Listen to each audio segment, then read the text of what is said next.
கொஞ்சம் கூட பிசுபிசுப்பு தன்மை இல்லாமல் கைக்கு ஒட்டாமல் ஒரு ஹெல்தியான இனிப்பு தாங்க இன்றைக்கி உங்களுக்கு செய்து காமிச்சிருக்கேன். ஒரே ஒரு கப்பு ராகி மாவு இருந்தால் நீங்களும் ட்ரை பண்ணி பாருங்கள். ஹெல்தியானது கூட. இப்போ நான் இதை கட் பண்ணி காமிக்கிறேன். எவ்வளோ நல்லா இருக்கு பாருங்கள். மேலே இருக்கிற இந்த மாவும் நல்லா வெந்து உள்ளே இருக்கிற பூரணம் நல்லா ஜூஸியாக ரொம்ப நல்லா இருக்குங்க. இது நல்ல ஹெல்தியானது கூட. ஸ்கூல் விட்டு வர குழந்தைகளுக்கு செய்து கொடுத்தீங்கன்னா ஹெல்த்தியாக இருக்கும். ராகின்றதால ரொம்பவே ஹெல்தி. இதில் ரிச் கால்சியம் இருக்கிறதால எல்லாருமே சாப்பிட்லாம். எப்படி செய்கிறது, இதுக்கு தேவையான பொருட்கள் என்னென்னு பார்க்கலாம் வாங்க. Hello friends, welcome to our channel my cooking journey. நீங்கள் ஃபஸ்ட் டைம் என்னோட சேனல் பார்க்குறீங்கன்னா சப்ஸ்கிரைப் பண்ணிக்கோங்க ஃப்ரெண்ட்ஸ். வீடியோக்கு ஒரு லைக் கொடுத்துட்டு பாருங்கள். இப்போ நான் ஒரு 4 ஸ்பூன் அளவுக்கு துருவின தேங்காய் எடுத்திருக்கேங்க. அதுக்கடுத்து ஒரு 3 ஸ்பூன் அளவுக்கு பொட்டுக்கடலை எடுத்திருக்கேன். இதுக்கு ஒரு 5 ஸ்பூன் அளவுக்கு துருவின வெல்லம் எடுத்திருக்கேன். இதுக்கு கொஞ்சம் ஏலக்காய் பவுடரையும் சேர்த்துருக்கேன். சேர்த்து இதை மூடி போட்டு கொரன்னு இது போல் அரைச்சி எடுத்துக்கலாம். இது பூரணத்துக்காக தான். இப்போ நான் 1 கப் அளவுக்கு ராகி மாவு எடுத்திருக்கேங்க. ராகி மாவு எடுத்து ஒரு தட்டில் சேர்த்துருக்கேன். இதனோட 2 ஸ்பூன் அளவுக்கு அரிசி மாவு எடுத்துக்கலாம். இது எதுக்குன்னா பைண்டிங் பர்பஸுக்காக தான், அதனால தான் சேர்க்குறோம். கொஞ்சமாக உப்பு சேர்த்துக்கலாம்.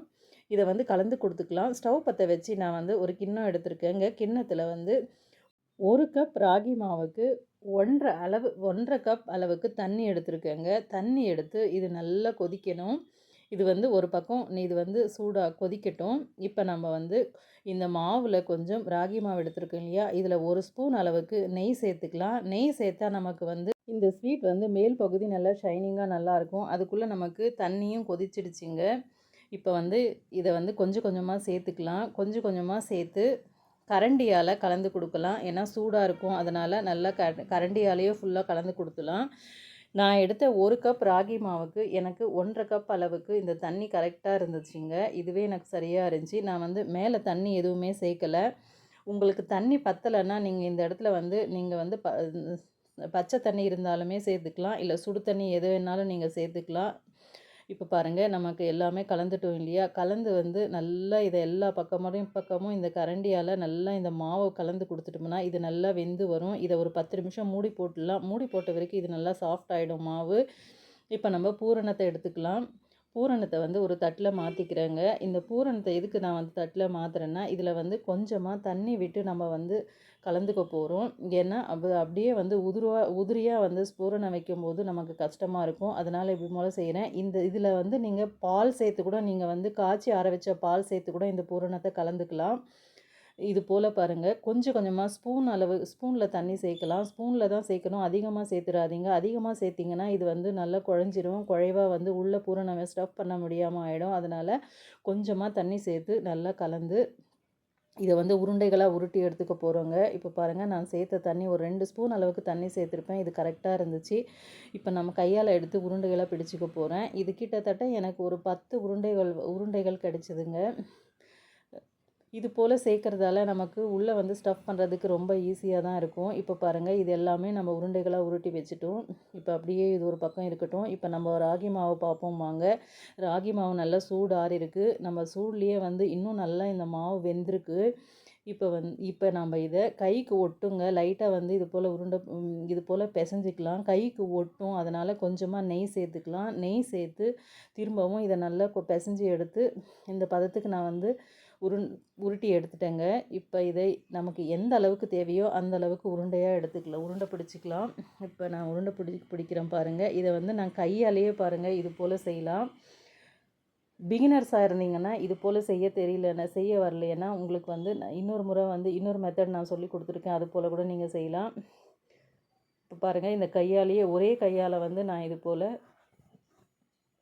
எடுத்துட்டேன். இது போல் செஞ்சுருக்கேன் பாருங்கள். நல்லா அகல் மாதிரி செஞ்சுருக்கேன். இதுக்குள்ளே நம்ம ஏற்கனவே எடுத்து வச்ச ஸ்டஃபிங் உருண்டையை உள்ளே வச்சிடலாங்க. உள்ளே வச்சு இதை நல்லா க்ளோஸ் பண்ண வேண்டியது தான். சுற்றி இருக்கிற மாவை இதை கொஞ்சம் உள்ளே தள்ளி மாவை சேர்த்து எடுத்துகிட்டு நல்லா இது உருட்டினீங்கன்னா நல்லா ஈஸியாக இருக்குங்க இந்த ப்ராசஸ்ஸு. இது போலையும் நீங்கள் செய்யலாம். இப்போ நான் பாருங்கள் இது உருண்டை உருட்டிட்டேன். நல்லா ஷைனிங்காக ரொம்ப நல்லா கிடச்சிருக்கு பாருங்கள் நமக்கு. இதை வந்து நான் ஒரு தட்டில் வச்சிடுறேன். அதுக்கடுத்து இன்னொரு ப்ராசஸ் உங்களுக்கு வந்து செய்து காமிக்கிறேன் பாருங்கள். இன்னொரு முறை செய்து காமிக்கிறேன்.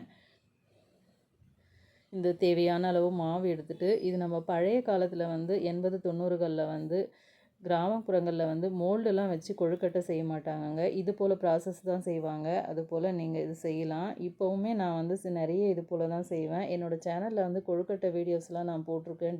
டிஃப்ரெண்ட்டாக போட்டிருப்பேன். அதெல்லாம் போய் வேணும்னா செக் பண்ணி பாருங்கள்.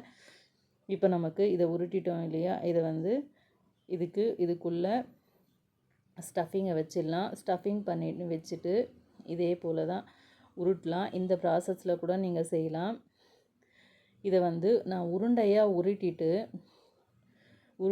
உருட்டி இதை வந்து இன்னொரு டிசைனை வந்து தட்டையாக தட்டி டிசைன் கொடுக்க போகிறேன். இதை பாருங்கள், உருண்டையாக உருட்டிட்டோம் இல்லையா, இதை கையால் ஸ்டஃப் பண்ணி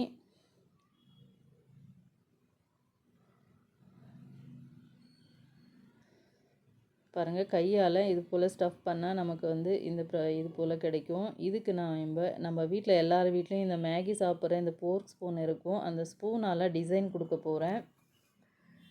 லைட்டாக இது போல் டிசைன் கொடுக்குறதால குழந்தைங்களுக்கு வந்து சின்ன பிள்ளைங்க இருக்கிற வீட்டில் வந்து அவங்களுக்கு வந்து இது போல் டிசைன் இருந்தால் விரும்பி சாப்பிடுவாங்க.